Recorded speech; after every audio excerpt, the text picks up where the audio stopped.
the good work in the community in Philadelphia. Once again, a very happy 20th anniversary. We're celebrating 20 years of progressive Black talk media. The views and opinions expressed by the guests, listeners, and hosts of any program on WURD Radio do not necessarily reflect those of the ownership, management, or advertisers of this station. I'm simply saying that life finds a way. All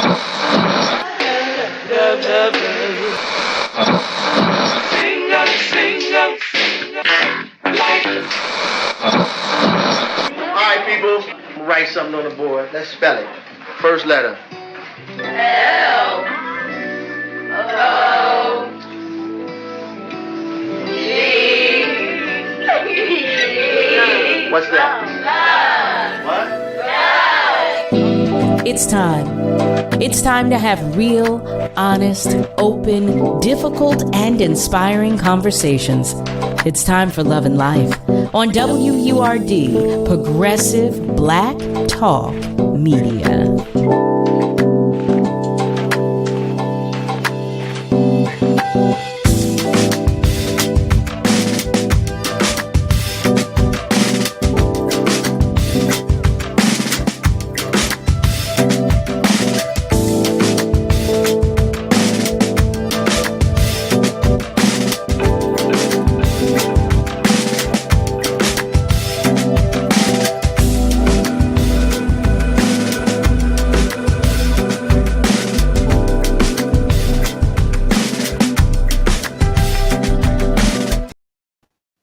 Well, hello there, family. Hello and welcome.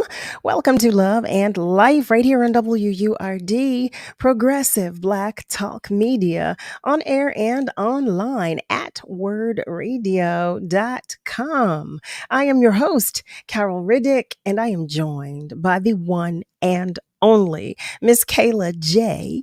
Thank you for joining us. Thank you so much. And happy Thursday to you. Although Thursday is Love and Life's Friday, so happy Thursday Friday to you.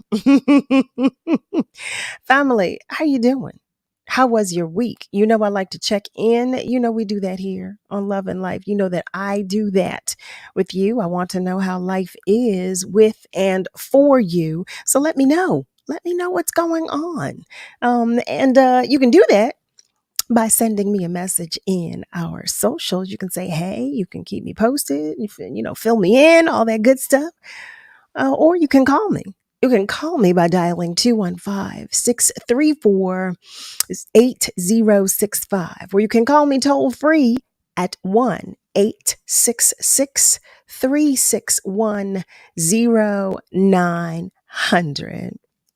So to our family members who are simply listening, hey, you, how are you today? You know that I feel the love that you're sending. I always do. Always do. And it is so greatly appreciated. Well, hello there, Walt Reader Jr. You know what? He writes, I love this show. You know what? Well, this show loves you. How about that? Thank you so much for the love. It is truly appreciated. So family, if you are simply listening, like I was saying, and not watching, I was letting you know that we feel the love that you send. Always. And lastly, for those family members of ours whose light is shining just a little dimly today, I want you to know that I'm sending you all the love and hugs that I can muster in this moment, okay? I'm sending you extra love and hugs. I see that Brother Nasir is also checking in. Hello there, Brother Nasir. He writes, good evening, Sister Carol and Kayla J. and guest. Peace and blessings. Happy Thursday, Friday to you as well. Thank you so much. Hey, Craig Williams. Good evening, everyone. He writes, Tim, you are joining us. Tim, you've been hanging. We've been hanging. Timothy Robinson writes, hello, Carol. Well, hello there. Hello there, gentlemen. It is so nice to have you here. As always, I tell y'all that all the time. I want to know how everybody's doing, though. Is everybody good? Did you have a good week? Are you having a good week so far? Was your day a good one? Was it? I thought I was Superwoman today. I was trying to do everything in one day. And I sat down and almost passed out. I was so tired. I said, uh-oh, slow down, go fast. Slow down, go fast. I was doing a little too much today. You know how that goes. But I got some things done, so I'm not complaining. So family, for those of you whose birthday is today, I want to wish you a happy birthday because I tell y'all all the time that I believe we should all be celebrated and spoiled absolutely rotten. Okay? Spoiled rotten. So happy birthday to you if today is your birthday. So before we get started and we begin talking to our first guest this evening, I just want to know if you are in the know about these things that I read today. I read today that the Supreme Court strikes down the affirmative action, says race cannot be a factor in college admissions. The article reads, the Supreme Court today struck down affirmative action in college admissions, forcing institutions of higher education to look for new ways to achieve diverse student bodies. Did you know that? Did you know that? So I also read that the advocates fear losses for racial equality. It's an interesting conversation and argument. I have to read more about it. I just read like a clip of the article, but I said, I'm going to have to dig a little deeper into that because that's definitely an interesting conversation. One thing I'm curious to know, how are you all making out with this code red air quality alert? How are you all making out with this? I have to be honest, y'all. I don't know what's going on with the air that we are breathing, but I am feeling all kinds of uncomfortable with this ongoing situation. Like I don't know. Tell me if you've seen any footage of the fires. Have you? I'm just curious to know. Have you seen any footage of it? Have you seen anything? Any videos? I'm just curious to know. And for those who were planning tomorrow to take part in the street naming for Kevin Parker. Well, guess what? Here it is. The street naming for Kevin Parker is tomorrow, Friday, June 30th. Facilitated by Council Member Kenyatta Johnson, the ceremonial street renaming in honor of Kevin Parker will take place on Friday, June 30th from 11 a.m. through 2 p.m. at 1300 South Street. Isn't that amazing? I'm so excited about that. Kevin was an angel. He is truly an angel, but he was an angel here on earth. So I'm so happy that he's continuing to be celebrated. I'll say that. And the last story that I want to share with you or find out if you're in the know about is that one of the exonerated Central Park Five appears to lead the New York City primary. The story reads that Yusef Salam, one of the exonerated Central Park Five, appears to be leading the New York City Council primary race for the 9th District in Harlem, according to the New York Times election results tracker. It just, it feels good to read that story. It just felt good to share that. So I just wanted to make sure that you knew, just in case you didn't. And I see Tim is reminding me that it is cancer season. Yes, it is. It is cancer season. So for all the Cancerians, I know this is your time. This is your time to shine. And we celebrate you. We do. Well, right here, we celebrate everybody. Craig, I agree with you. It is time to expand the Supreme Court. So what I don't want to do, because I want you to meet our first guest and I want you to hear just how amazing he is. I'm going to tell you, he is the owner of Troy's Carpet and Upholstery Cleaning, a carpet and furniture cleaning service based right here in Philadelphia. He is 22 years of age and was also born and raised in Philadelphia. He graduated from Bodine High School in 2018 and started his business shortly thereafter. So as of today, Troy's Carpet and Upholstery Cleaning Service has been operating for over 5 years and has serviced well over 500 clients and counting. Okay. You hear me? And counting. I love that. I love that. So family, I invite you to meet Troy Mullen Jr. Well, hello there. How are you today? Oh, wait a minute. You're muted. You're muted. I Hello, know can you this hear me? technology. Yes, yes, this technology, right? How are you today? Are you able to hear me now? Yes, I am. We can hear you well. We can hear all that, as a matter of fact. I can hear you. I can hear you well. Can you hear me? Yes, I can hear you. Oh, there we are. There we are. We can hear you well. We can hear you well. How are you today? I'm fine. Excuse my background. Excuse busy day. Working. Listen, you are a working man, and we are here to hear all about that. So no excuses needed. That's what we do. We talk about love. We talk about life. We talk about everything under the umbrellas of both. So that's what we do here. That's what we do here. So, uh, um, first of all, kudos to you. Congrats to you and kudos to you. And secondly, welcome again. Welcome, welcome to Love and Life. And thank you for coming to hang out with us, especially Of since course. you're in the midst of working. Oh, of Heavens to course. Of course. Murgatroyd. Of course. Heavens to Murgatroyd. I'll tell you this. Well, family, as you know, like I said, I believe everybody should be celebrated. We should all be spoiled rotten. But I'm happy to introduce our family members to you because we like to salute our businesses. We like to support our businesses, and I feel that as a young man, you should be celebrated.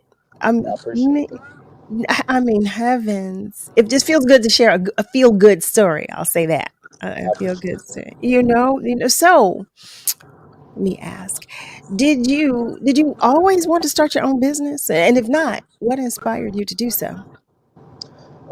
I didn't necessarily think this is the route that I would have, necessarily ended up going, but I just always knew that I was a business minded person. I never thought I would be in the service industry where I would be directly, coming out to people's homes and, businesses and performing services and stuff like that. I always thought just I would be able to put those sort of ideas together and, Hmm. just make up a bunch of avenues to where and, put others in position to where, they could, make a few dollars and, make a living for themselves. I just always had a business mind. So, um, it just one thing led to another. Is just, I seen the industry, with carpet and upholstery cleaning, that needed, a few, just something I could jump in and make a few dollars as a young guy doing, with a little knowledge. So it's just something that I started and never stopped and Oh just grew my from it. goodness. Like you said I had a business mind, and I love that you said, okay, I looked around and said, let me just take a look and see what I can do and what's needed out here. And it didn't fail you because you trusted it. You looked out and you trusted it. And I love that. I love that. I'm curious to know, do you have any siblings? Oh, do I have Oh, 20 siblings? okay. Okay. How many siblings do you have? Please don't embarrass me like that. Okay. Okay. Okay. Okay. I probably got about 15 siblings, Okay. Really? and I'm the oldest. Shut up, but keep talking. Yeah, What? and I- counting. and counting. Well, you know what? That's a wonderful thing, though. Look at Yeah, I mean, you. nothing more beautiful than life, of course. So You hear me? And family. yeah, of course. Oh Yeah, my goodness, I can that's only all you're gonna have at the end of the day. So, listen. I can only imagine the holidays. wow, yeah, Oh my, that's a wonderful thing. And you say you're the oldest. I'm the oldest. Yep, So oldest, do any of your oldest siblings? cousin, and the oldest like brother and sister. So like, Wow, so you're leading the charge. yeah, Wow. Wow. Oh my goodness. That is awesome. So do any of your are any of them close in age to you? Do they any of them work with you? With yeah. I have a younger brother that works with me. His name is Hanif Meyer. Um, he works with me. He comes along. He's learning this, this business management. So he's looking forward to starting his own service soon. That is awesome. So I'm curious to know. You said, okay, this is what I'm going to do. I recognize that there's work to be done in this area, or as it pertains to this particular business. Man. Did you like what was your next step when you said, okay, this is what I'm going to do? What was the Uh, next step? the next step for me was just basically figuring out, how I will operate. It's just the first step was basically, finding out where a need, an industry with need, and then just finding out how would I be able to provide that need, and also make sure I get paid and everybody is Hmm. satisfied at the same time too, and not just making this a one-sided thing to where one side is happy and the other side is not.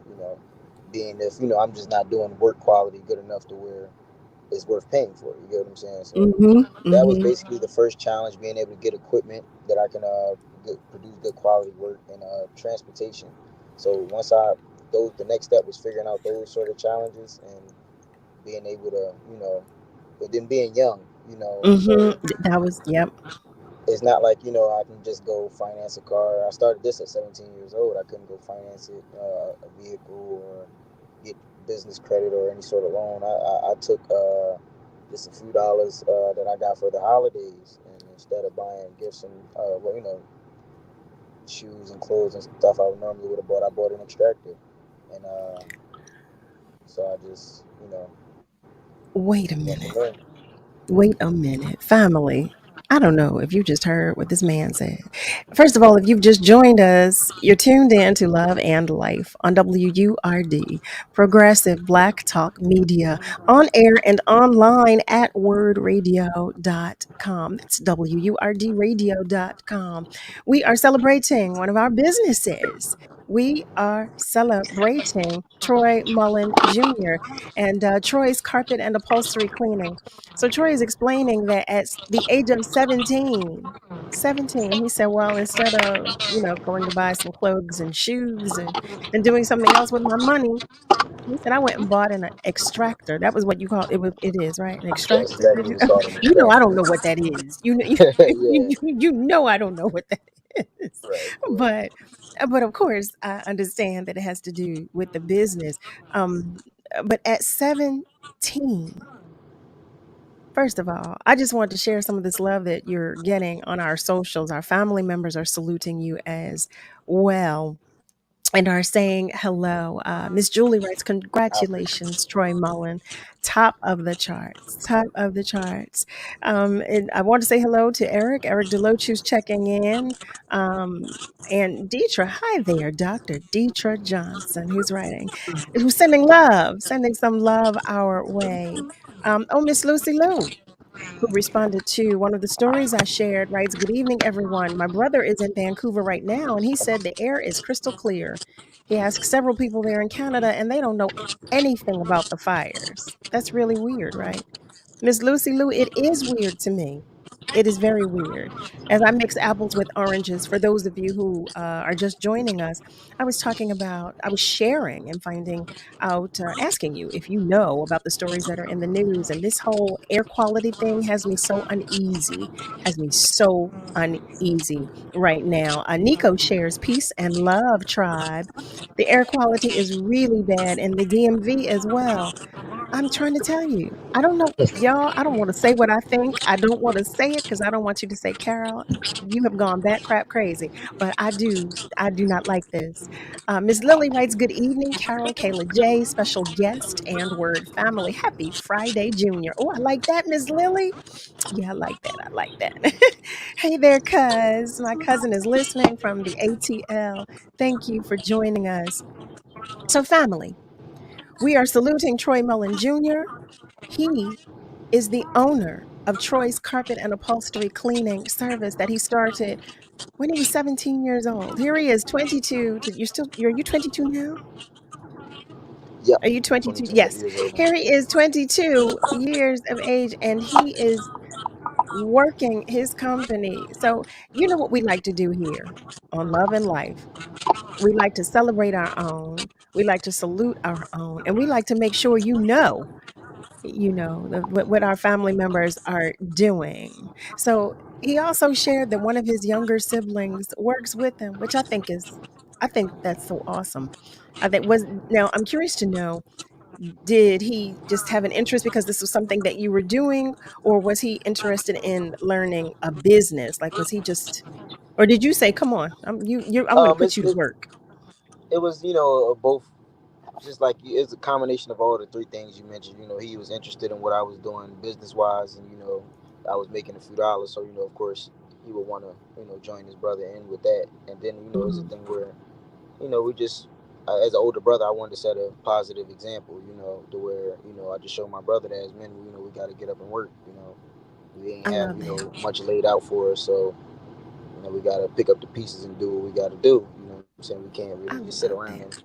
and wait. I love that, black man uplifting another black man. I love that. See that, family? Listen, what we're going to do is take a short commercial break. We're going to come back and find out some more about Troy's journey. So stay with us, okay? Because we'll be right back. The Power of the Vote, every first Sunday, 2 p.m. to 3 p.m. on WURD. Hosted by attorney Keir Bradford Gray, former President Judge Thomasine Tynes, and consultant Wanda Unique Davis. When we vote, we are participants in the outcome of our future. Pollution from trucks is a public health crisis. Diesel-burning trucks belch dangerous levels of pollution, and communities living near ports and along freight corridors breathe especially high levels of this dirty air. But this crisis has a solution. My name is Sasan Sadat, and I work for Earth Justice. I'm working to clean up our air quality, particularly for communities that bear the burden of diesel pollution. For the sake of our lungs, our health, and our climate, the future of trucking in this country has got to be zero emissions. Until then, I will never rest. Earth Justice is a national legal nonprofit defending the environment and people's health. Earth Justice is fighting to save lives, protect our climate, and strengthen our economy through the shift to zero emissions. If clean air matters to you, visit us at earthjustice.org. Earth Justice, because the earth needs a good lawyer.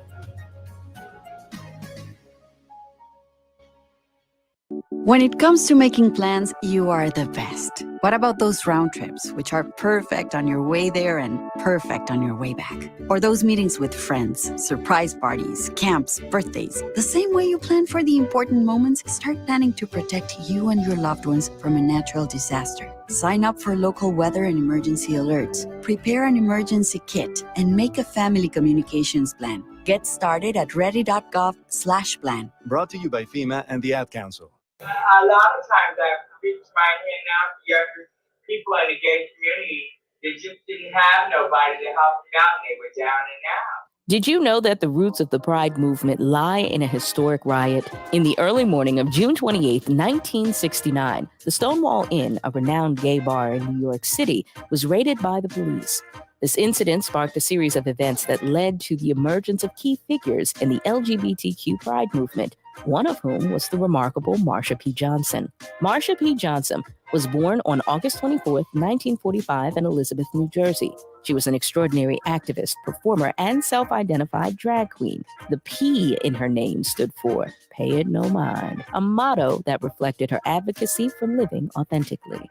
As a founding member of the Street Transvestite Action Revolutionaries, aka STAR, Marsha worked to provide shelter for transgender youth who faced rejection from their families. She and fellow activist Sylvia Rivera fought for safe housing for these vulnerable individuals. Aside from her activism within the LGBTQ movement, Marsha was also a prolific performer. She was a member of the drag group Hot Peaches and even became the subject of art pieces by Andy Warhol. Tragically, Marsha's life was cut short in 1992, and her death remains a subject of concern and ongoing investigation. However, her legacy lives on as a symbol of resilience, authenticity, and the ongoing struggle for LGBTQIA rights. This Pride Month vignette was brought to you by Comcast. You're listening to Love and Life with Carol Riddick on WURD, Progressive Black Talk Media.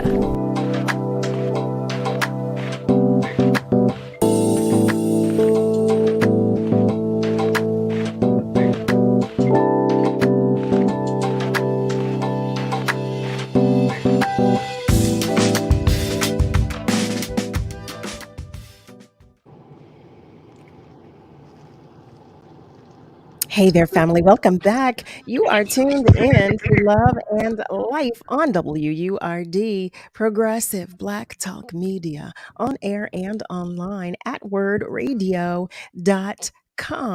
We are talking with Troy Mullen Jr., who is the owner of Troy's Carpet and Upholstery Cleaning. He shared with us that at the age of 17, he started his business. I'm telling you, I'm shocked and appalled, but I'm amazed and I'm, I just can't get it out because there are not too many young men with whom I've spoken that that followed through with an idea that they had, if you understand what I mean. So I'm curious to know, you were alluding to some of the challenges that you faced when starting your business, because you were saying, like, at 17 you couldn't really, you were limited with the things that you could do. So what was your biggest challenge? I'll say my biggest challenge was probably transportation. It just was, I could find a way. I mean, at first, was getting, clients and getting opportunities, of course. But I could say the longest lasting challenge was transportation. Just given as though, it took me a little second to get my license. I used to depend on people, and a big thing I used to do was take Lyft and Uber back and forth. So I used to put my extractor in whoever trunk pulled up and head to a client's house and get work done and stuff like that. But I had to do what I had to do. Oh my goodness, I feel like I'm a slacker listening to you. I mean, you really did. You're like, look, I made a way, I figured it out. And that's what you do when you want to get things done. So, how did you go about go about acquiring the other materials, excuse me, that you needed? Just through time and experience, I kind of realized that, some of the materials that, the bigger guys in the industry have aren't always necessary. They're just, they make the job a lot more convenient, easier, and it's, what a client will want to see, you know what I'm saying, as they work. But I just, learned hard work beats everything, and just worked hard. I It sure always does. treated every client's furniture, carpet, like as if it was my own, and that was basically my own recipe for success. So it's like I still even use a similar setup to this day. I use just a better extractor, of course, but I still use the same similar setup to this day. Even at this point now, I'm ready to go ahead and grab one of the big trucks and stuff like that. So that's what I'm in the process of looking at right now. Exactly what I want to do. But, Wow, family, are you listening? Did you hear this? I want to share some more love that you are receiving from our socials. Nico writes, way to go, Troy. I am so proud of you, young man. Continued success. Miss Lily writes, major kudos to you, brother Troy. May you continue to have epic success and longevity on this road called entrepreneurship. Miss Lucy writes, that's awesome. You sound like a very smart and ambitious man. I tell you, Miss Lucy Lou writes amazing. And thank you for acknowledging Kayla J is the originator of the phrase Friday Junior. Kayla, you didn't even say anything. You didn't even tell me. But thank you for that. Anthony.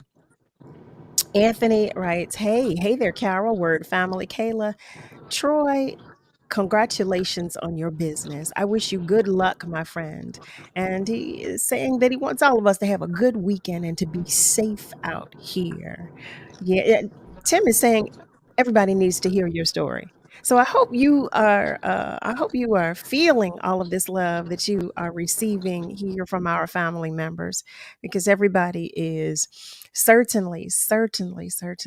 I'm happy to hear the story that you are sharing with us. So I'm curious to know, when you identified that this is what you were going to do, this was the line of work you were going to do, and you said, okay, first thing I bought was an extractor. Did you have to go through any specific type of training or prior to actually starting starting the business? Oh, wait, I can't hear you. We lost your audio. I can see you clearly. I just can't hear you. Technology, family. You know how technology does us. Doesn't it just do us wrong? It just does us so wrong, so wrong.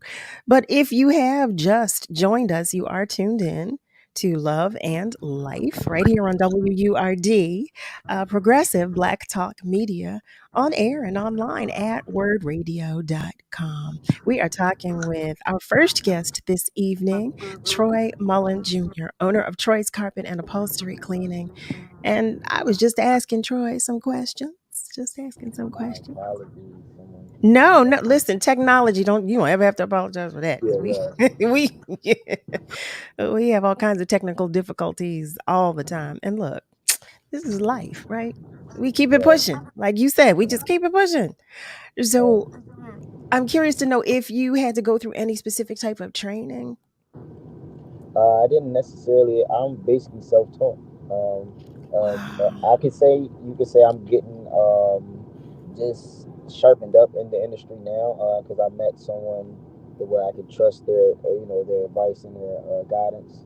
Because I mean, not to say at first I couldn't. I just was a little bit. I mean, I didn't know no one, and not a lot of people I know provide services or stuff.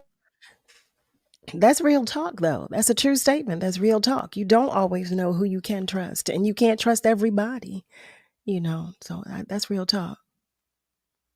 We lost your audio again. I see you talking, but I can't hear you. Able to hear me again? I'm sorry. Yes. No. Yeah, we can hear you now. Probably clients keep calling. They don't even. That's a wonderful thing. Okay, that's wonderful. Definitely a wonderful thing, though. But hey, I mean, it gets a little, like, can I just get 5 minutes? I know. I can't complain. I can't complain at all, honestly. I was about to say, don't ever. I cannot complain. Yeah, I know. You hear me? Don't ever. I was Because you don't about want to the alternative. in the after work mode. Right. I You love don't my want the clients. I love the fact alternative. that I love the fact that they get me involved with and give me an opportunity. I love that. I love that too. I'm curious to know too, how did you begin to build your clientele?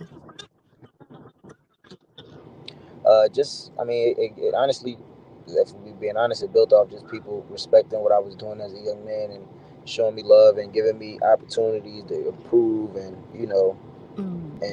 just work and put my skills to the test and give me opportunity to get better at what I do. So it's just they seen over the years how I got different equipment, just get better results each and every time. So that just helped me build my clientele, just building relationships with people and them respecting what I'm trying to do. So do you strictly service residences now, or do you do everything?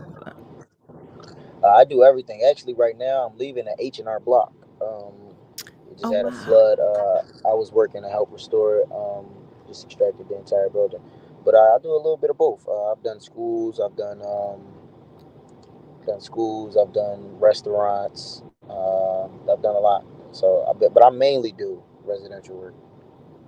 My goodness, I'm listening. Just like, yeah, I do this. I've done that. I've done this. Like, OMG. Sometimes you sit back and you think on all the work you got under your belt, and it's kind of impressive to yourself. But I'm grateful for the opportunities, to be honest.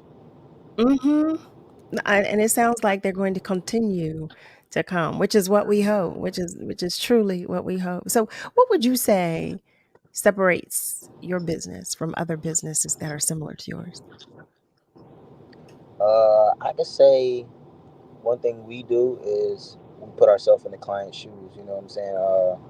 We try our best to sympathize and help out with situations. We don't. I could say we don't make your problem a problem. Like people have issues where they have a pet come out and urine on their couch or emergency with the family member and just any sort of emergency period where they need us to come through for them. I try my best to come through. I don't make them feel like a burden. I don't make them. I love the personal approach that you have. I so appreciate the personal approach that you have with your business. I mean, it sounds like, this is just you. This is who you are. From just talking with you, this just sounds like this is who you are, and your business. You put all of you into your business. Family, listen. You hear me. I've got tons of questions for Troy, but I know you have questions too. And if you do, you know what? You can share them on our socials or feel free to call us. And you can do that by dialing 215-634-8065. Or you can call us toll free at 1-866-361-0900. We are talking with Troy Mullen, who is the owner of Troy's Carpet and Upholstery Cleaning. He is now 22 and he started his business at 17. And I know you're saying, look, I'm a grown man. Please stop telling everybody my age. I have to do so, Troy. I have to do it. I just have to do it. Because we are saluting you and your entrepreneurship and the fact that at 17, when a lot of us were still trying to figure some things out, you were making it happen. You were doing it. And so I think that is awesome. What advice would you have for someone your age who's interested in going into business? The advice I give to someone is pick an industry that you can see that, is satisfying to you. Because this is something that I felt, seeing things go from dirty to clean is kind of satisfying. It makes my day in an odd way, but just pick an industry where you can just give it your own personal touches, you know what I'm saying? Where it's not just business, you could kind of, have just a little fun doing it and just some enjoyment out of the process. And picking an industry or a service like that, you'll never fail. Business will not to say come second, but you'll always be rewarded in terms of business, like financially. But if you put your best foot forward and you really enjoy what you're doing, you're always going to find some sort of success. That's so true. So true. I know you shared with us that you said 15 siblings, right? Yeah. Was it 15? Yes. So do they come to you asking for advice about what to do as it pertains to business? Yeah, of course. I'm the older brother, so it's like, it's just natural, for them to come to me for anything. But when it comes to, just any sort of idea they had or, plan that they had came up with as far as making any money, even spending money, they come to me because, they know even like I said, besides making money, they know I'm a very wise spender and I can, show them where to get their money's worth and, show them how to see value in things, Right. recognize value. Clearly, I mean, at 17, you bought an extractor. You said, I didn't know. Right. So, you know what? The one thing we have not talked about are your parents. First of all, kudos to them, okay, for everything they did, and to your family, to your tribe. I'll say that. Kudos to your tribe for all that you are and all that you are continuing to become.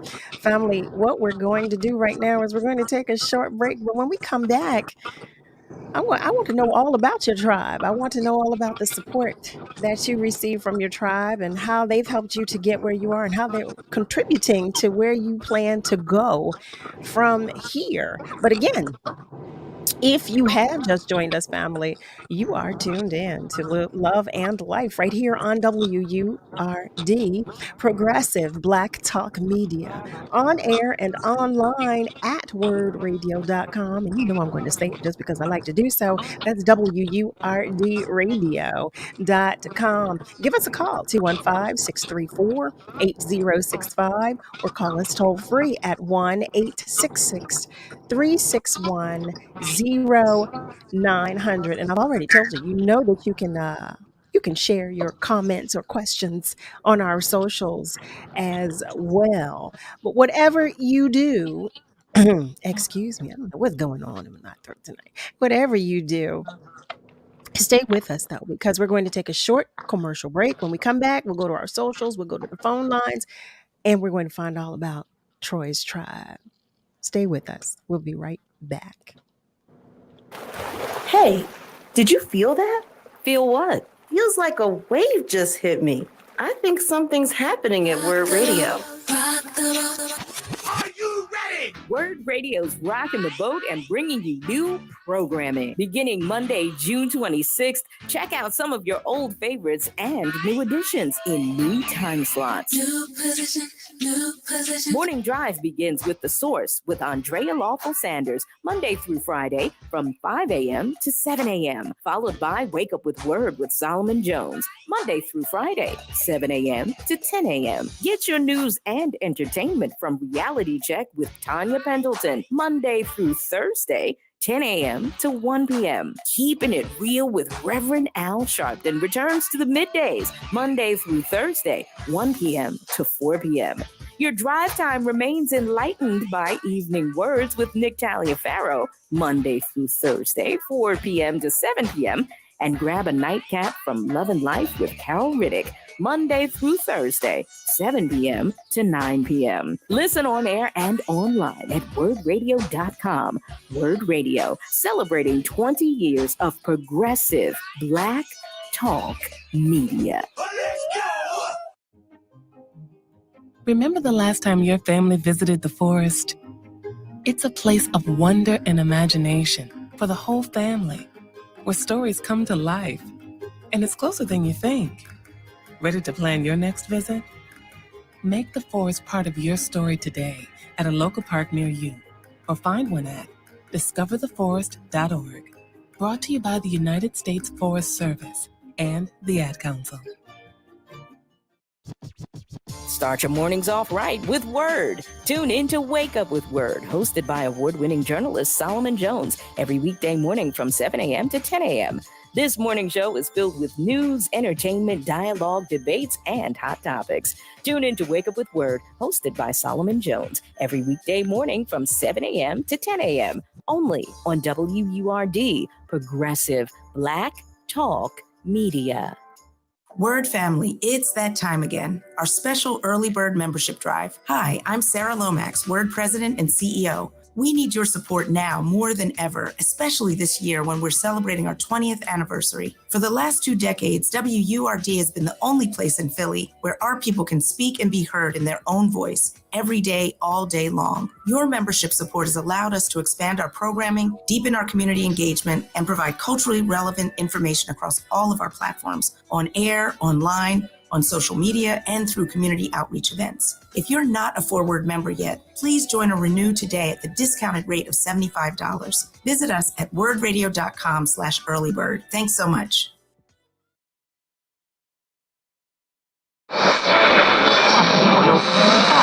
What is love? You're listening to Love and Life on WURD, Progressive Black Talk Media. I think I know what love is.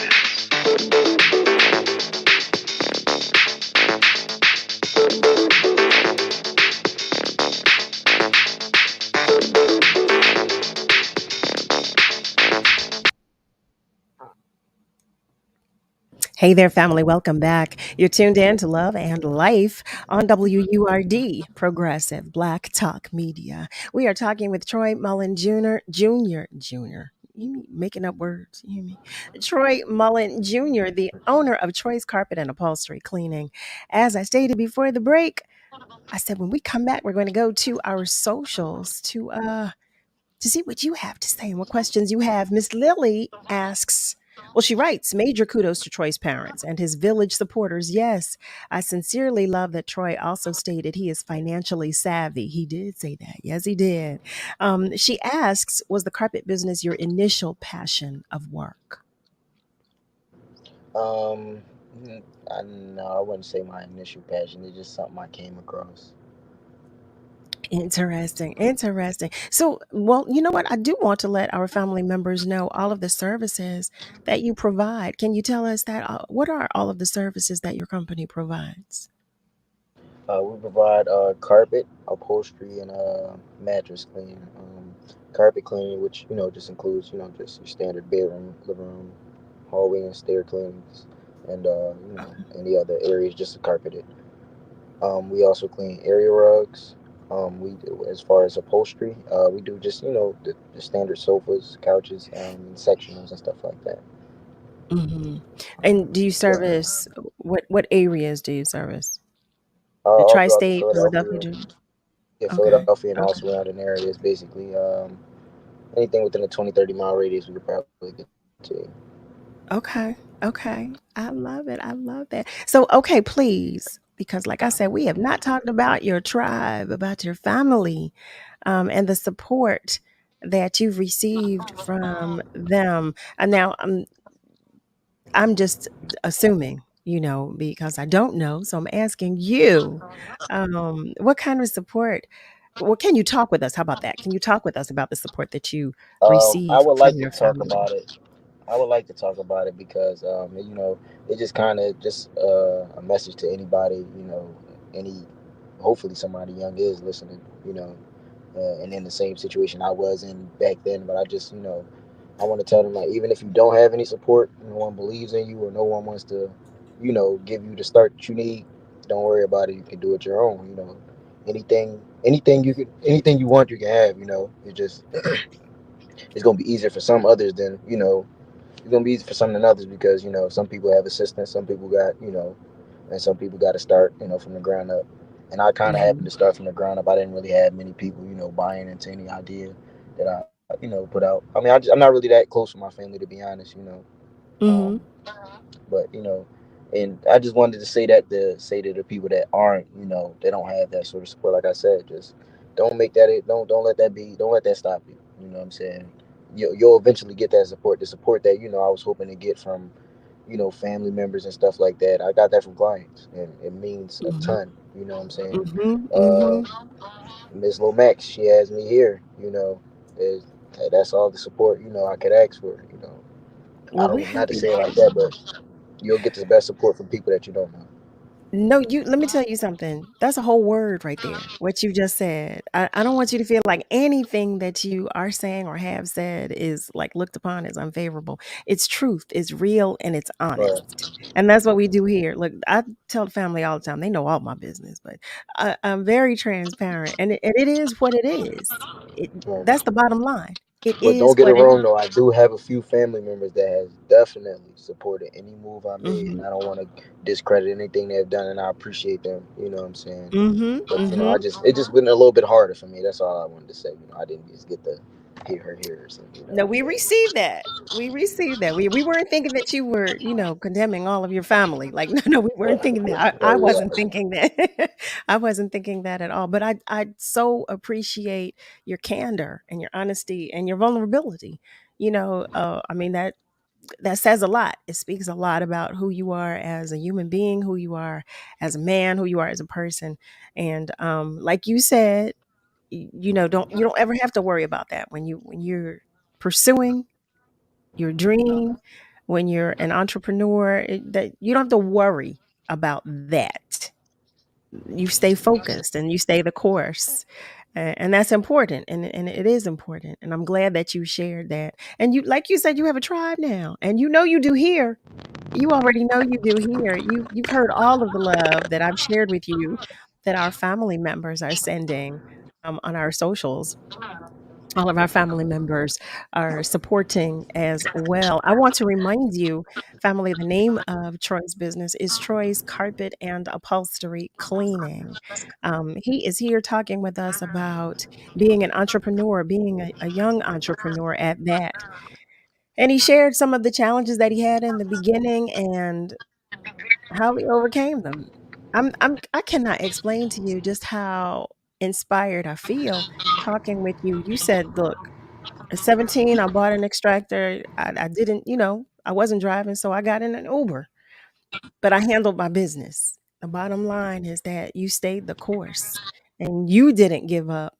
And we appreciate you encouraging us, encouraging our other family members to do the same, to not give up. What I want to do is go to the phone lines right now before Troy leaves us, because I believe one of our family members is waiting to speak with us. I must ask you, family members, to please keep your comments to a minimal because we are, looking at the time. So are you still there waiting to join the conversation? Yes, I'm here, Cal. And I keep it to a minimum because I can go maximum. But Troy, Okay. I want to say to you, Troy, I want you to take and hire somebody, maybe $5 or $10. The summertime coming, there's a lot of events taking place. get someone to put your flyers out. Go by the playgrounds and just in the neighborhood and take and put your flyers in the door. If you can get some, you might get, you never know how many customers you would get with that. And I know it's going to be a lot of events taken in North Philadelphia this weekend and at Kent and Oxford. The crowd's going to be there. I suggest you that you do that. And you can take some person, maybe your family member, maybe give them $10 or whatever. And just walk put your flyers in the door. Hello? Yeah, that's a great idea. You broke up for a second, but I got your message. Cal, let me say this to you. You said something. You said, I feel very good. And I want to thank you for lifting my spirit up.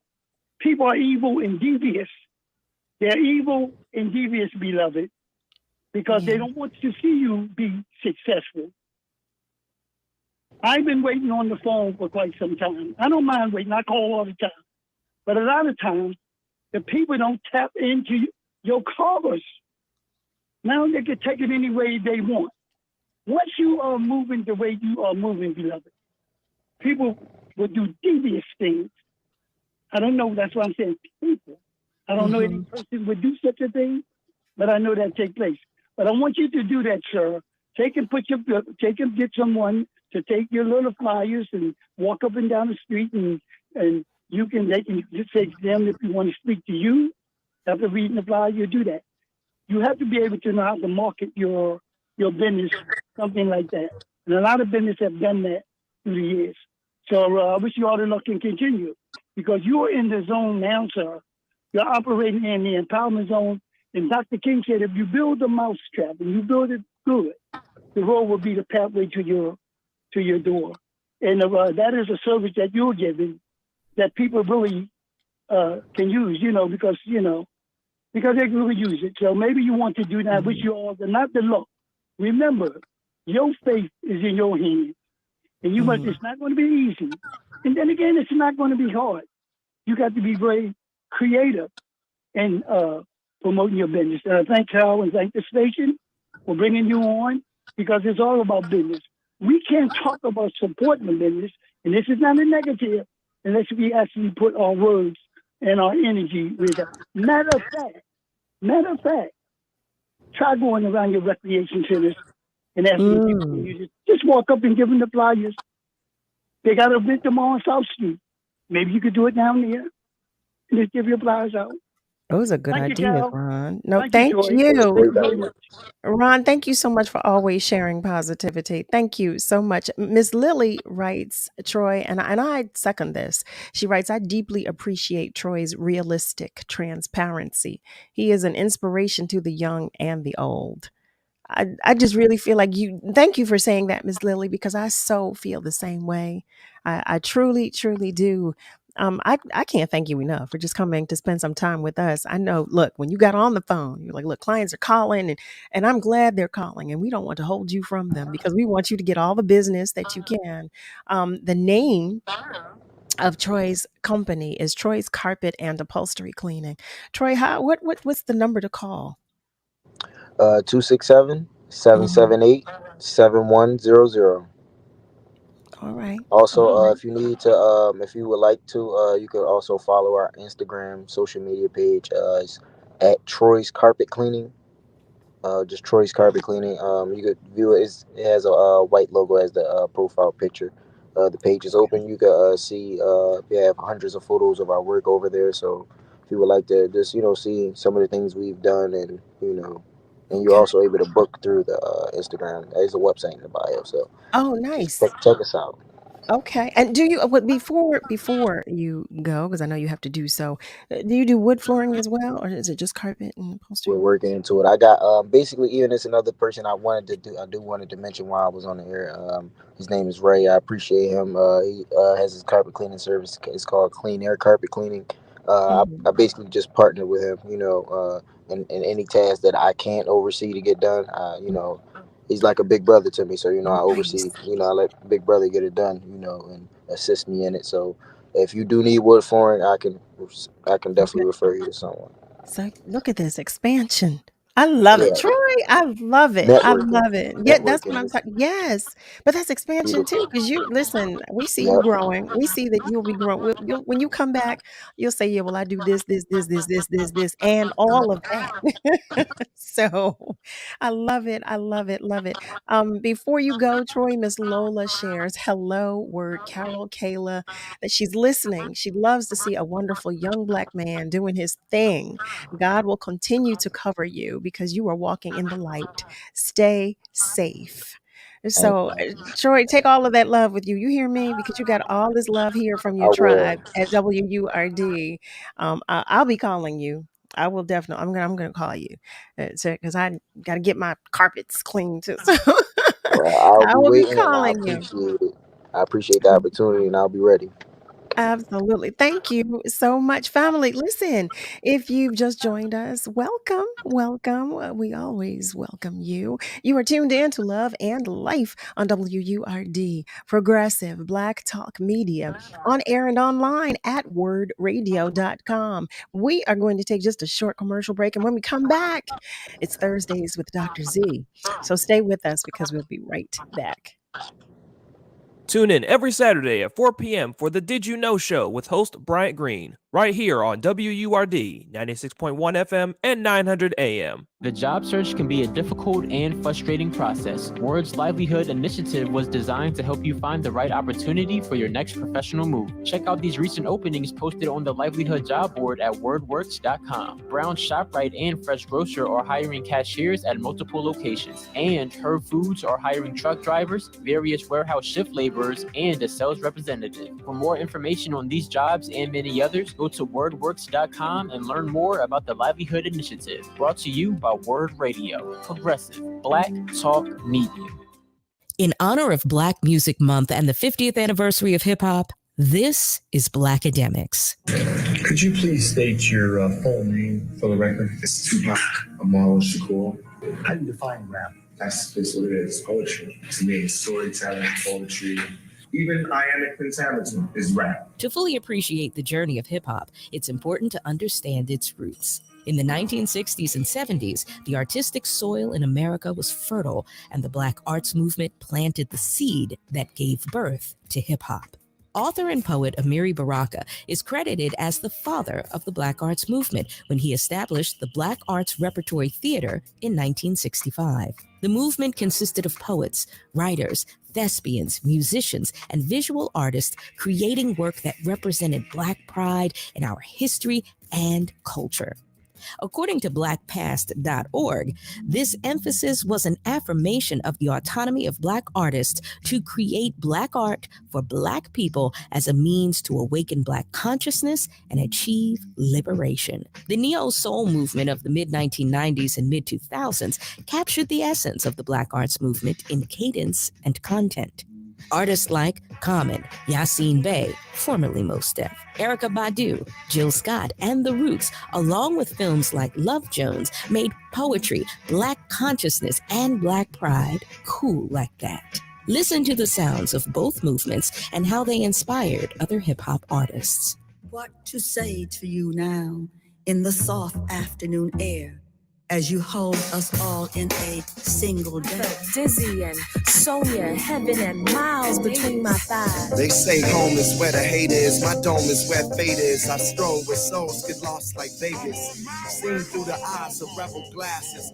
Pray to God that my arms reach the masses. When the revolution comes, when the revolution comes, when the revolution comes. But until then, you know, and I know, Ziggin will party and bullish and party and bullish and party. Coming out just me and my crew, cause all we wanna do is bullish and we party.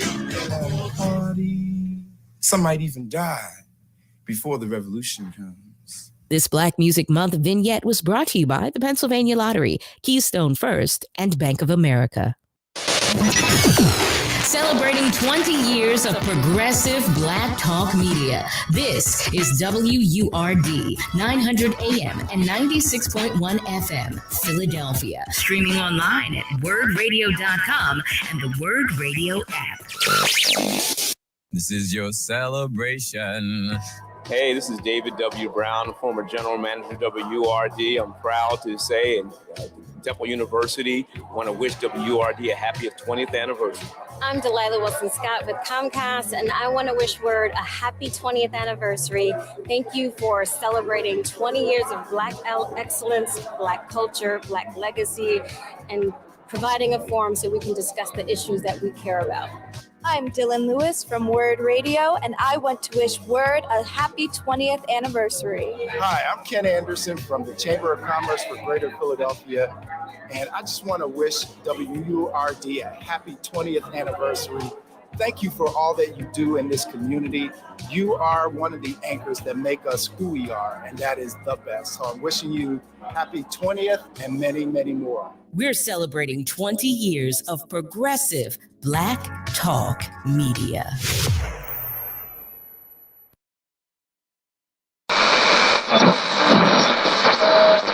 Let me tell you something, and don't you ever forget it. Success is nothing without someone you love to share it with. You're listening to Love and Life with Carol Riddick on WURD, Progressive Black Talk Media.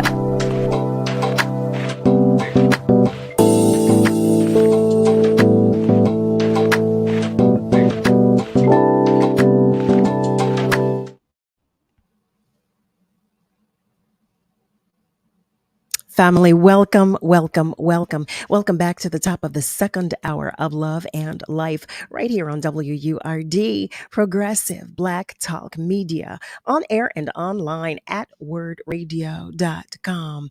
Listen, if you have just joined us, well, guess what? You missed a whole lot. You missed a whole lot. I'm going to fill you in on that in a moment. But what I want to remind you of is that WURD family, it is that time again.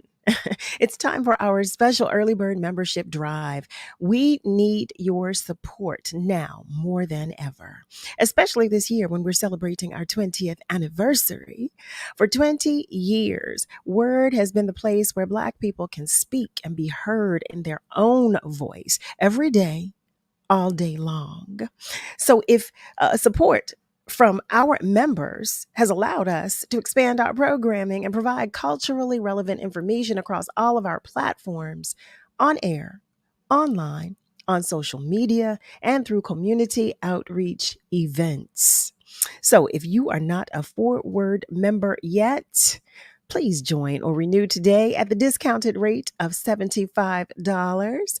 Visit us at wordradio.com/early bird. Listen, I want to tell you that, well, I should say I want you to know. It just feels so good to me to have shared the story of our first guest. You know, you all hear me talk about the stories that are in the news, and you hear me ask you, did you know this? Did you know that? You know that this is going on and that's going on. And there are so many negative stories that we read and that are shared about our youth and our young adults. That baby said at 17, he said he has 15 siblings. And he said at the age of 17, he started his business. He is now 22 years old. And his business has been, ongoing for 5 years and counting. I think that's just awesome. It just makes my heart so full to, to have met him, number one, and to be able to support him. So I'm glad that he stopped by. He said, look, I got a lot going on, but I'm going to sit here and talk with y'all for a little bit. And I so appreciate that. He was so humble, don't you think? I so appreciate that. I love that. In any event, because y'all know I can go. Y'all know I can talk. Lord, heavens to Murgatroyd. You know what time it is. You know what day it is. And you know what we did was Thursday. So that means it's Thursday with Dr. Z. For those of you who are unaware, Dr. Z is the executive director for Sunrise Community of Pennsylvania. She is a lifelong student of human behavior and social interaction with over 15 years of experience as an accomplished trainer, professional speaker. Well, she's a teacher too. She's an educator and supervisor in the field of human services. That was a Freudian slip, but it's true. She is a teacher. She's an educator.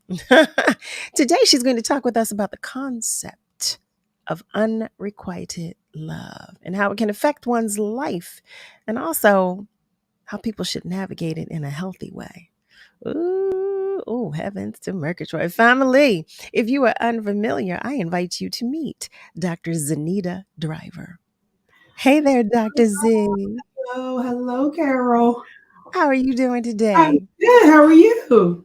I will not complain. Although my mouth isn't working right. Yesterday I was making up words. Today I'm tripping over the words that are coming out. I don't know what's going on. But I'm good. I'm good. So happy to have you here with us. It's Thursday. It's You know, Thursday. when we do our we get our check-in with Dr. Z and what's going on in the world. Dr. Z, you got a little glow today. I do. You do what? I don't know why. I don't know why I have a glow. He said, but I'll take it. I'll take it. I'll take it. Oh my goodness. So we're talking about unrequited love today. Yes. Oh, that's sticky. That's sticky, Dr. Z. That's sticky. It is. It's sticky. It's sticky, but it's a necessary conversation. Okay. All right. So help us out. How do we okay, so I guess the first simple question would be, how do we navigate? Because you know, when we get our hearts broken, that's not an easy thing. And for some people, I'm sure it's harder to navigate and deal with than others. It can be traumatizing, I imagine. Absolutely. Is that so?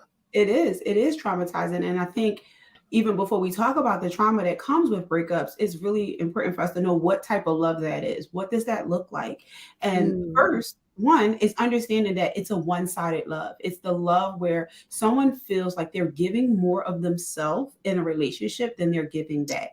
This is the person who feels like, no matter what I'm doing, it's not good enough for this person. No matter what I'm saying, it's not sticking, it's not landing, they're not receiving it. So they're constantly giving of themselves in a relationship, but their needs are not being met, and they do not feel that the person that they love loves them to the same level that they love them. Okay. So what are some of the effects that unrequited love can have on an individual? So it's also important to know that naturally we're humans. And so as humans, we are prone to connection. We desire connection with other people. So when we don't receive that connection, when we're yearning for it in a relationship, our brain releases cortisol, and that's our stress hormone. And so now our body is operating out of that fight, flight, or freeze response, meaning there is something happening in my life that's making me uncomfortable. So I'm operating out of flight mode, fright mode, or freeze mode.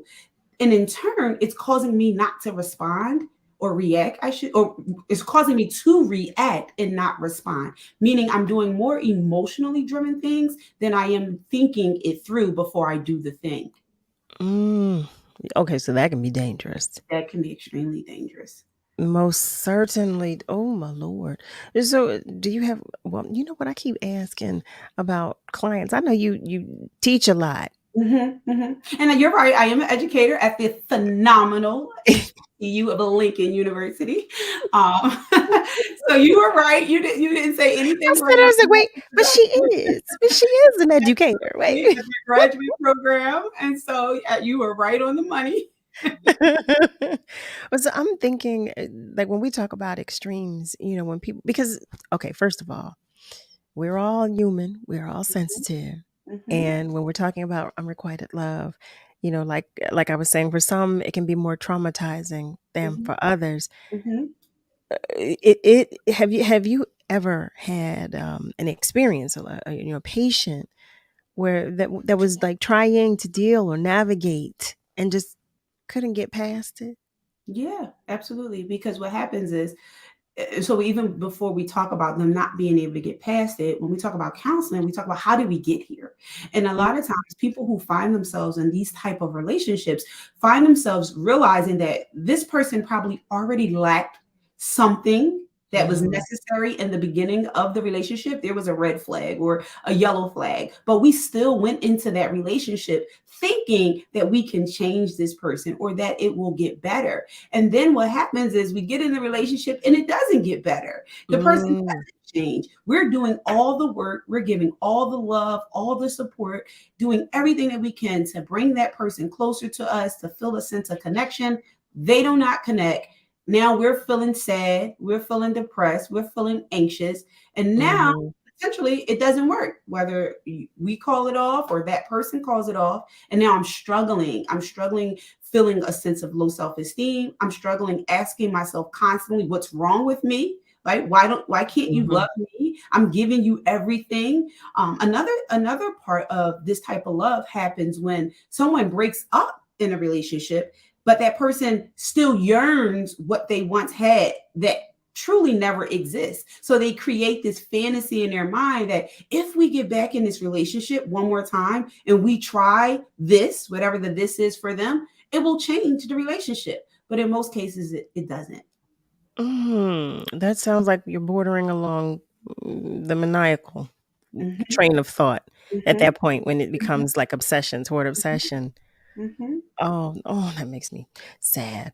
Family, listen, you know what day it is. It's Thursday, and Dr. Z is here. So it's Thursdays with Dr. Z. If you've just joined us, you're tuned in. You are tuned in to Love and Life right here on WURD, Progressive Black Talk Media. Before we continue our conversation about unrequited love, I want to remind you that you too can comment or ask Dr. Z questions. And you can do so by doing that in our socials, or on our socials rather, or you can call us. The number to call is 215-634-8065, or you can call us toll free at 866-361-0900. I'm going to take a moment to go to our socials. Some of our family members are checking in. And you know, I try to do my best to recognize when you show us love on our socials. Raphael, hi there. Raphael writes, good evening. And Miss Lola, Miss Lola, do you hear me, Miss Rolla? What is going on with my mouth tonight? Miss Joanne first. Hi, Miss Joanne. She writes, good evening, Carol, Kayla J, Word family, guests, and listeners. Wow, Mr. Troy Mullen, he is awesome. Be grand wherever you can. And Miss Lola does right. We need to encourage him and young men like him. We often every day hear of the bad young Black men. Seldom do we hear of the winners like Troy doing the right things. She writes, I support him and will let all of my people know about him. He should feel proud. There will always be stumbles and falls. It's how you get back up. Don't you let anyone, including family, give you hate. Block the hate. Keep making moves. And then she writes, Lord, I missed that. Wait a minute. She said, he's one of 15. Yes, he is. He is the eldest of 15. No, 16, because he said he had 15 siblings. So he's the eldest of 16. He is now 22. He started his business when he was 17.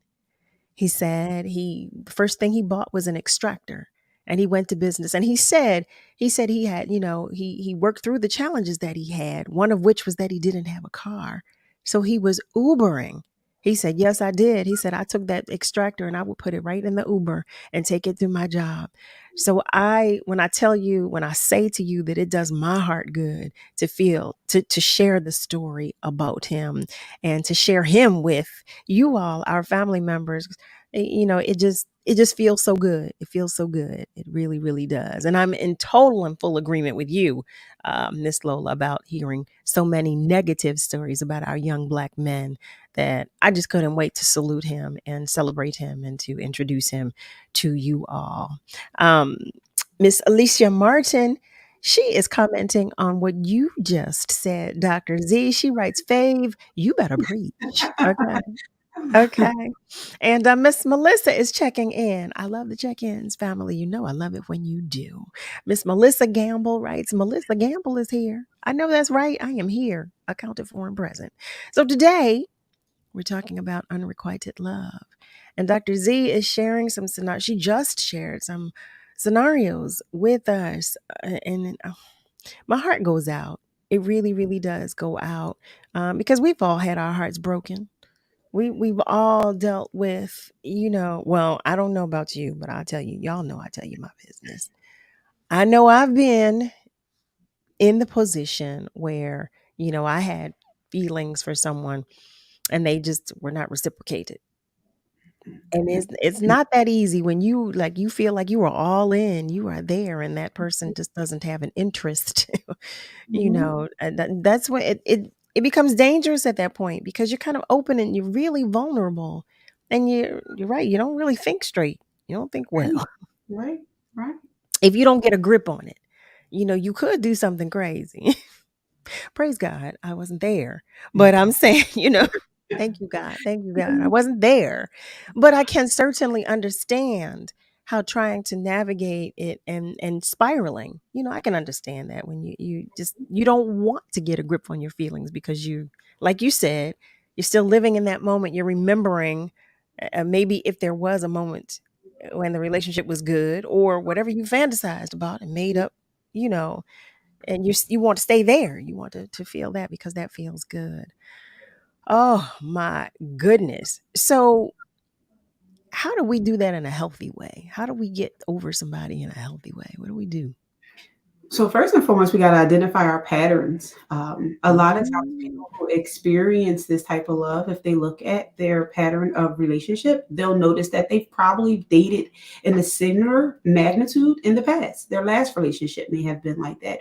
So the first step is really looking at, what is it that I'm doing that may be attracting this type of relationship? That's the step two is really asking ourselves, okay, am I willing to accept that this is not the relationship for me? Am I willing to accept that I am doing more than I'm receiving?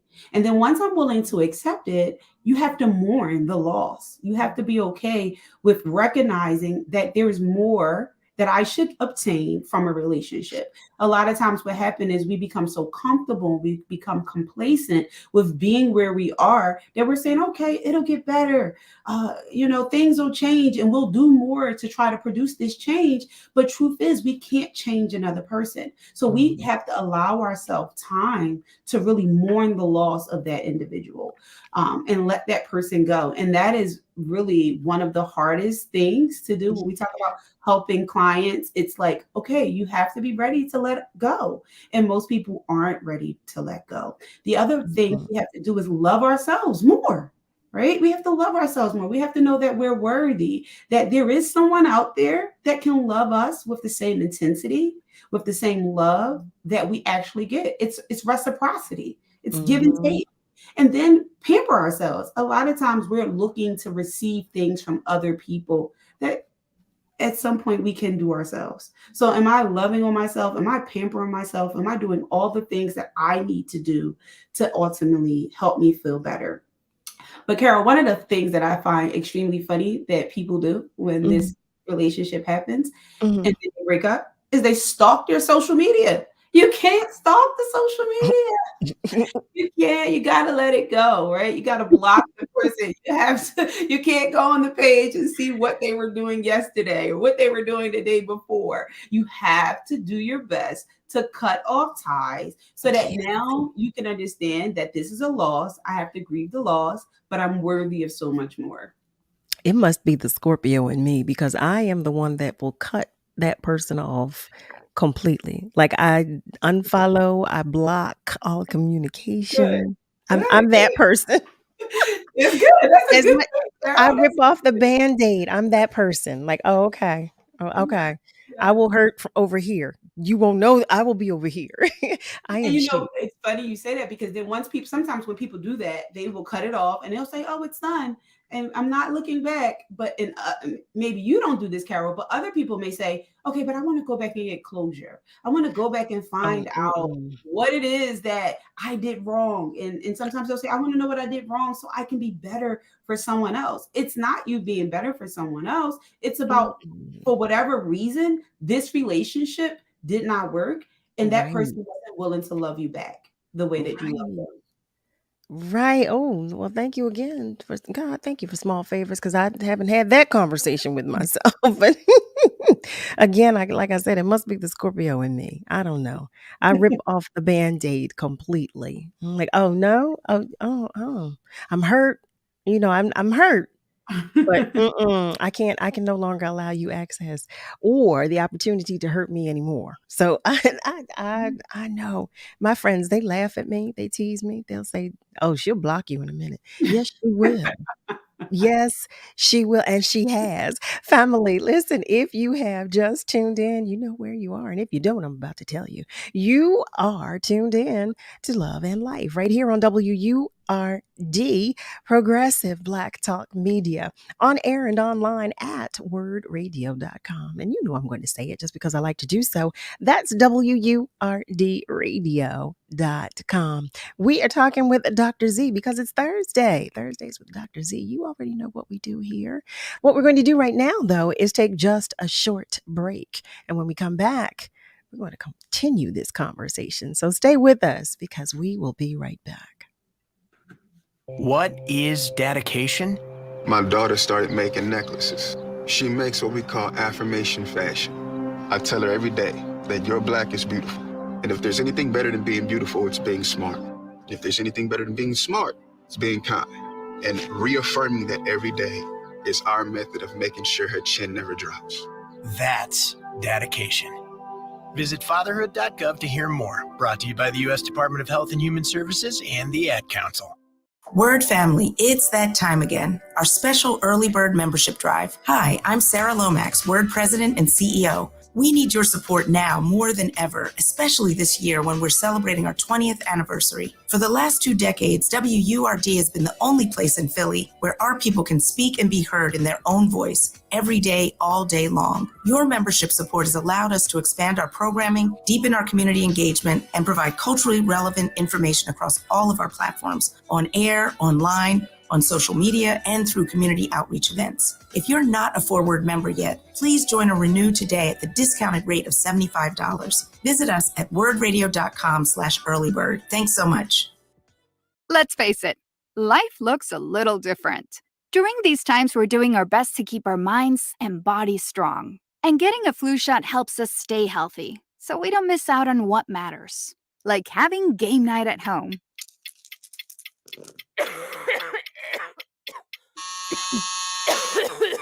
Yeah, can't do that while sick with the flu. Now imagine family movie night that your daughter can't live without. Well, that's ruined. And don't forget your uncle's socially distanced cookout.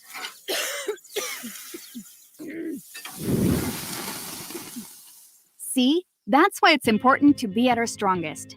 Every year, millions of people in the U.S. get the flu. Especially now, no one has time to miss out on moments that matter. So get your flu shot.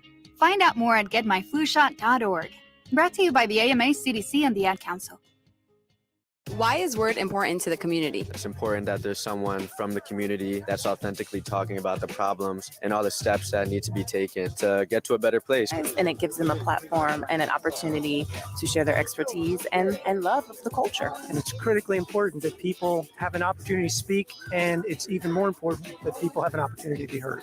Word is the community and of the community. Word serves as the voice for the community. It gives a sense of connectedness among people who aren't necessarily in front of each other physically, but they feel and connect with each other over the air. I'm so glad they're coming to Mantua. It's in the name. Word is the word. Word gets the word to the community. Word connects the community. Word empowers the community.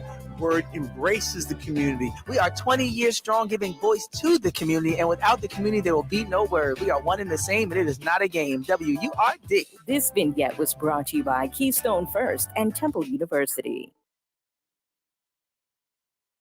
You're listening to Love and Life with Carol Riddick on WURD, Progressive Black Talk Media.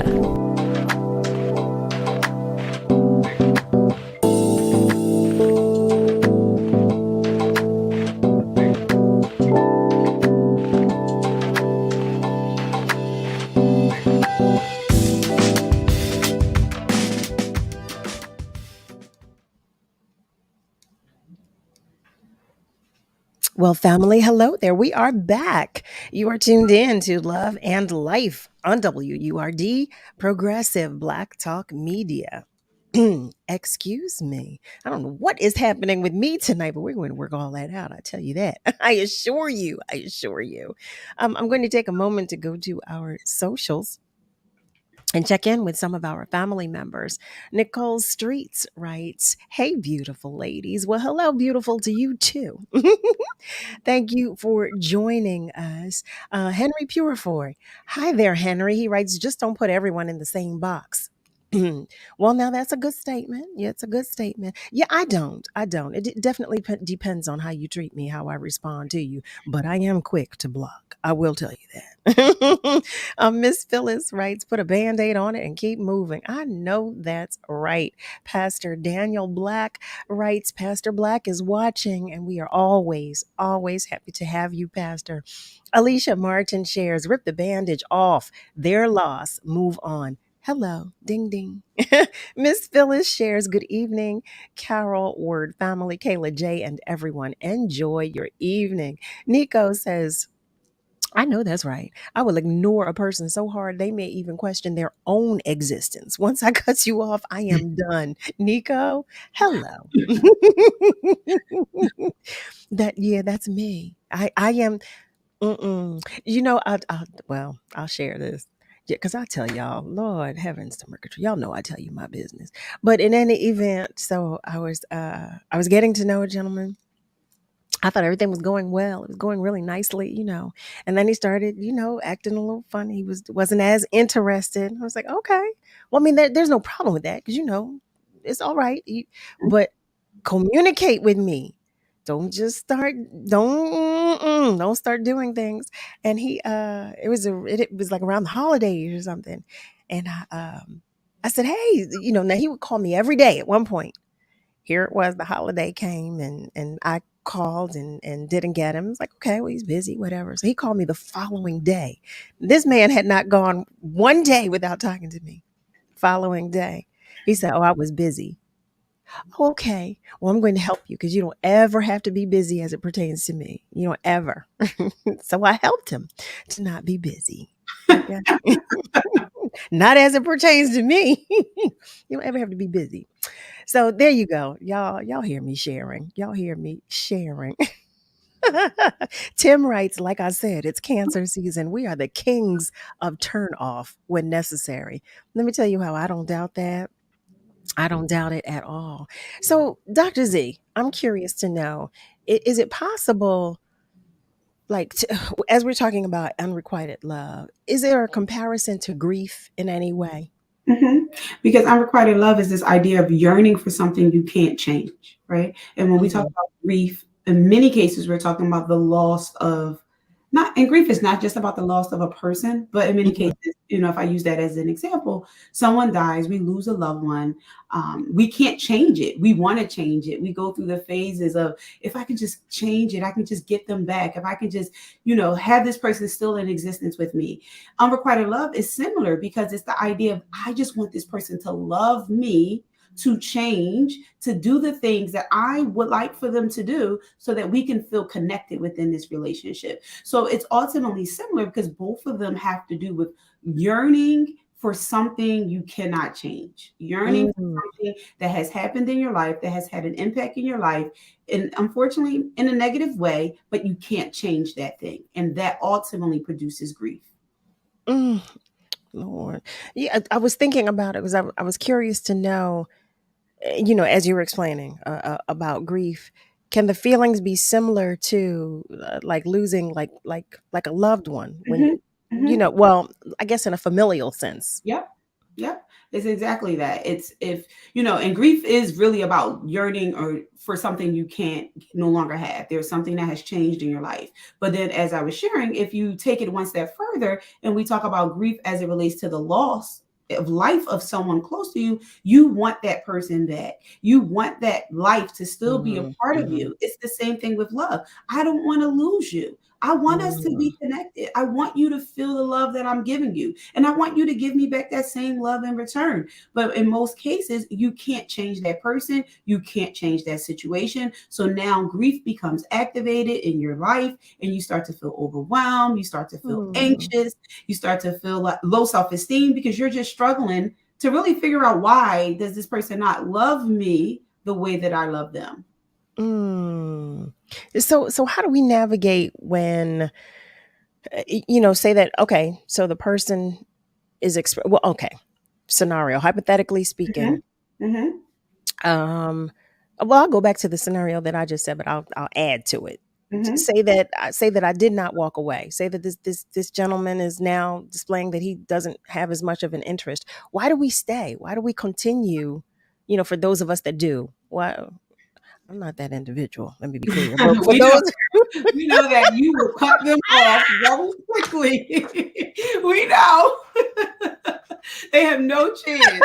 Well, listen, my grandmother always said, you make time for that which you deem important. Okay, that's what she said. You're absolutely right. But many people stay in relationships where they're not receiving love out of fear of starting over. It becomes their comfort place. It becomes the place that they have known. It's their reality. It's their normalcy, if I can say. So now I have to walk away from this. I have to try to start over and find someone else.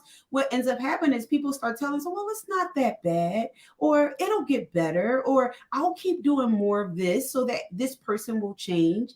But really, we can't change anyone, right? We talked about the savior complex and trying to fix people. We can't do that. If that person wants to love you, they're going to love you unconditionally. They're going to love you in spite of your mistakes. They're going to love you with this.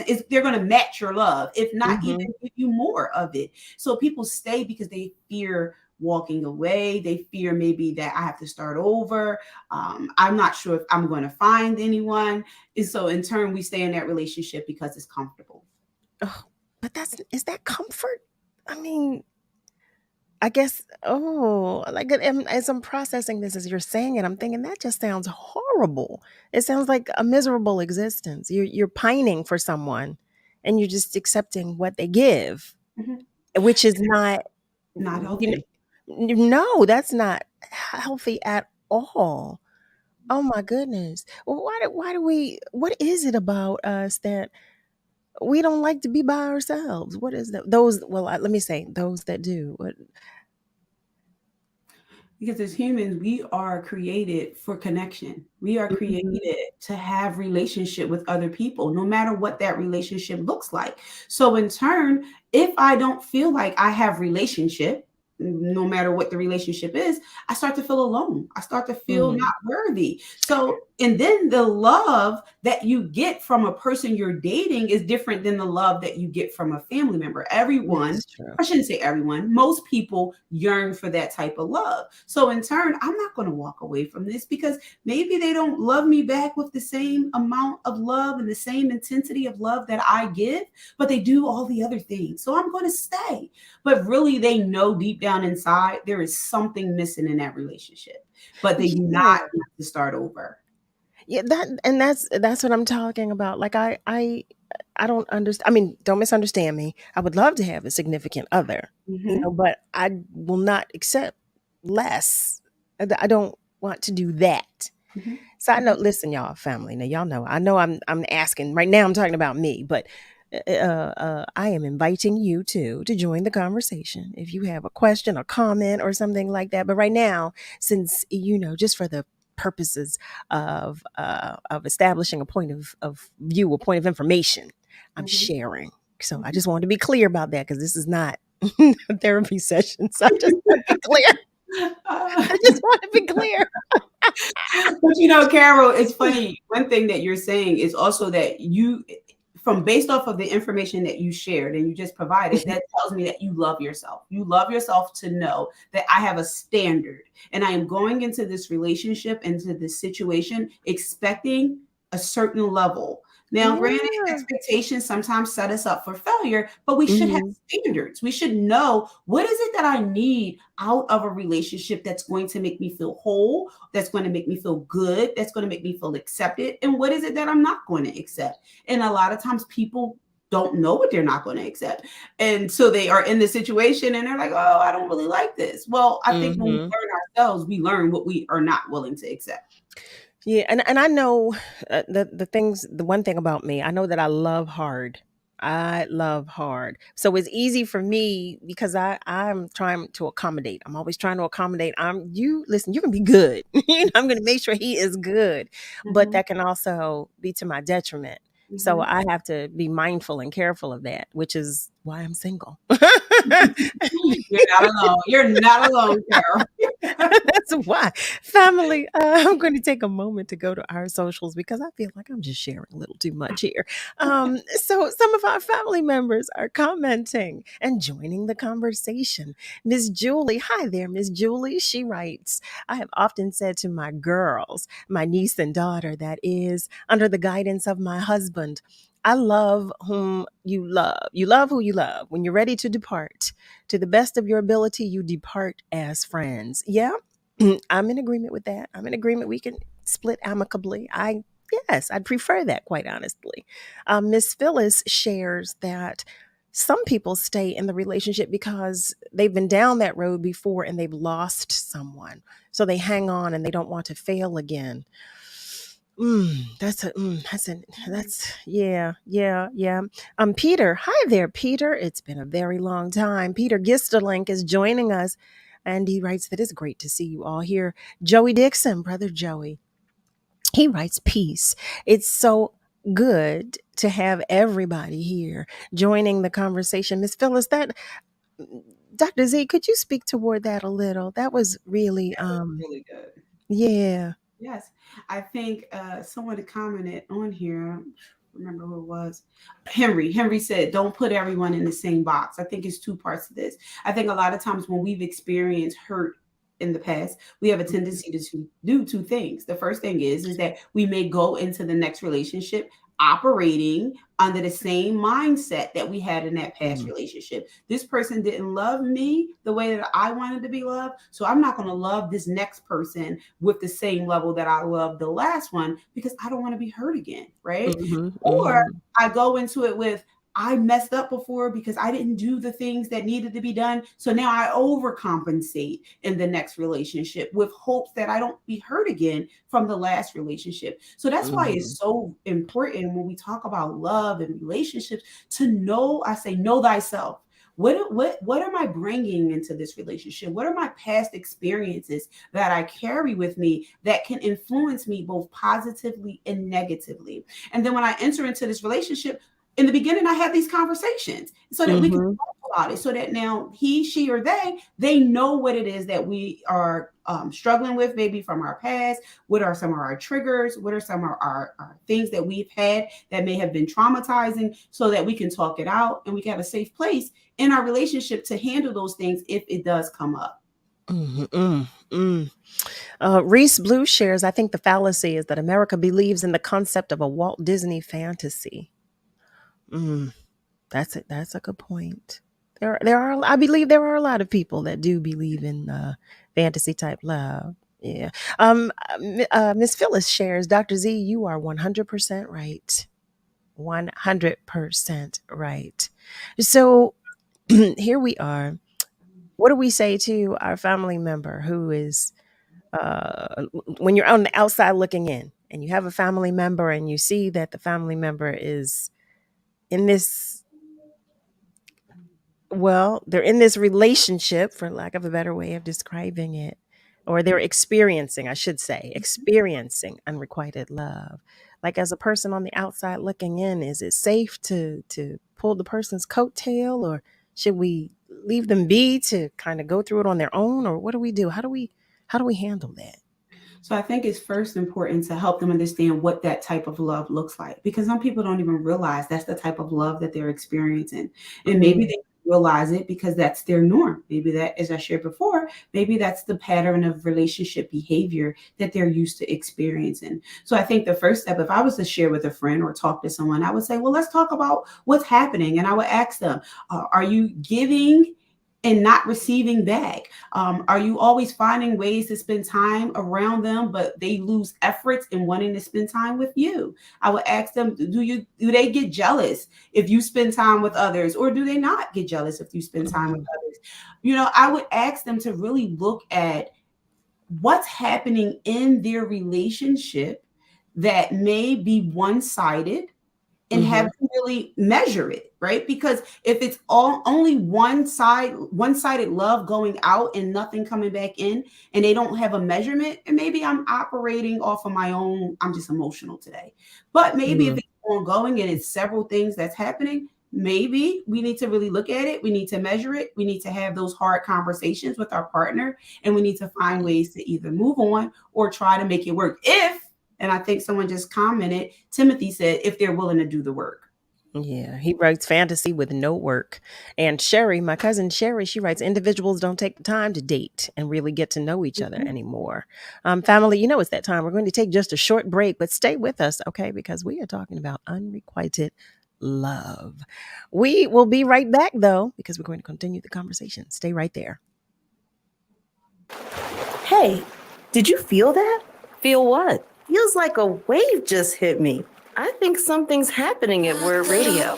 Are you ready? WURD Radio's rocking the boat and bringing you new programming. Beginning Monday, June 26th, check out some of your old favorites and new additions in new time slots. Morning Drive begins with The Source with Andrea Lawful Sanders, Monday through Friday from 5 a.m. to 7 a.m., followed by Wake Up with WURD with Solomon Jones, Monday through Friday, 7 a.m. to 10 a.m. Get your news and entertainment from Reality Check with Tanya Pendleton, Monday through Thursday, 10 a.m. to 1 p.m. Keeping it real with Reverend Al Sharpton returns to the middays, Monday through Thursday, 1 p.m. to 4 p.m. Your drive time remains enlightened by Evening Words with Nick Taliaferro, Monday through Thursday, 4 p.m. to 7 p.m. And grab a nightcap from Love and Life with Carol Riddick, Monday through Thursday, 7 p.m. to 9 p.m. Listen on air and online at wordradio.com. WURD Radio, celebrating 20 years of progressive Black talk media. Need a minute? Take a breath and breathe in positivity. Here are words of joy and empowerment from WURD Radio. To Black Women by Gwendolyn Brooks. Sisters, where there is cold silence, no hallelujahs, no hurrahs at all, no handshakes, no neon red or blue, no smiling faces, prevail. Prevail across the editors of the world who are obsessed, self-honeying, and self-crowned in the seduced arena. It has been a hard trudge with fainting, bandaging, and death. There have been startling confrontations.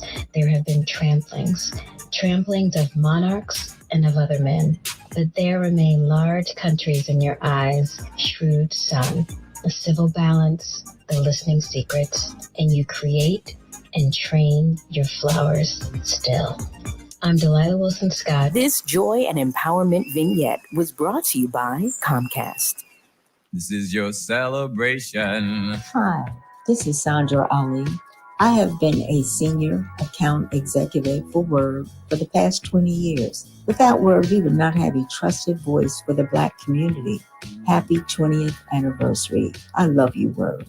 As we continue to grow, prosper, and educate our people, happy 20th anniversary. We're celebrating 20 years of progressive Black talk media.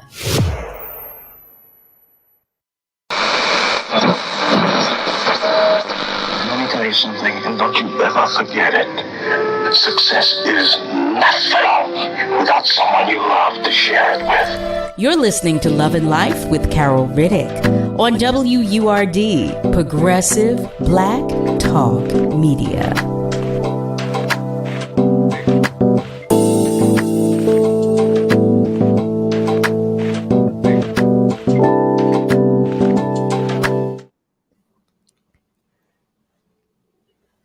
Hey there, family. Welcome back. You're tuned in to Love and Life on WURD, Progressive Black Talk Media, on air and online at wordradio.com.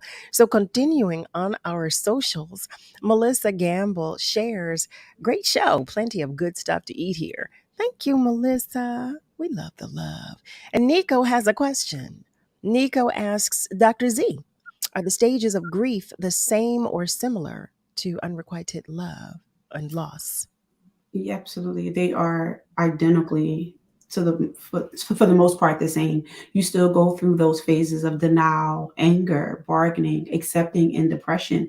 And so the same, which is the same stages of grief that you go through for the loss of anything, whether it be a job, a life, whether there be something that just was taken away from you that you didn't expect. So those stages are identically the same as it relates to the feelings that you experience, but how you go through it is different. So when we talk about the idea of denial, they're just upset. They'll be over it tomorrow, right? I'm in denial. Like they're not leaving me. They'll be okay. Or if we're talking about the stages of anger, we're talking about I hate him. He'll regret leaving me. I can't stand him. He will never find anyone like me again. When we talk about the stages of bargaining, we're talking about the idea if I only spent more time with him, if I only cooked his favorite meal, if I only cleaned the house more, we start bargaining, trying to figure out how can I have changed something to keep that relationship together. When we talk about the idea of depression, we say, listen, I just can't go on without this person. If they don't want to be with me, there's no point of existing. I just shut down. I isolate. I just can't take it anymore. And then finally, ultimately, is the stage of acceptance, which Carol, you do really well with from the beginning. I hear, right? There is a healthy choice for me just to accept the fact that we can't be together anymore. It's okay. I'm going to let it go. I'm going to let this person go on and find what's best for them. And I'm going to go on and find what's best for me. So to the question, it is the same. It just shows up a little differently. I'm a love bug, Dr. Z. I am. I'm a love bug. And I listen, I just can't allow you to stay in the space to hurt me, because it will hurt me deeply. You know, especially if I'm welcoming you into my space and you don't want me, then that hurts. That hurts too much. It hurts too much.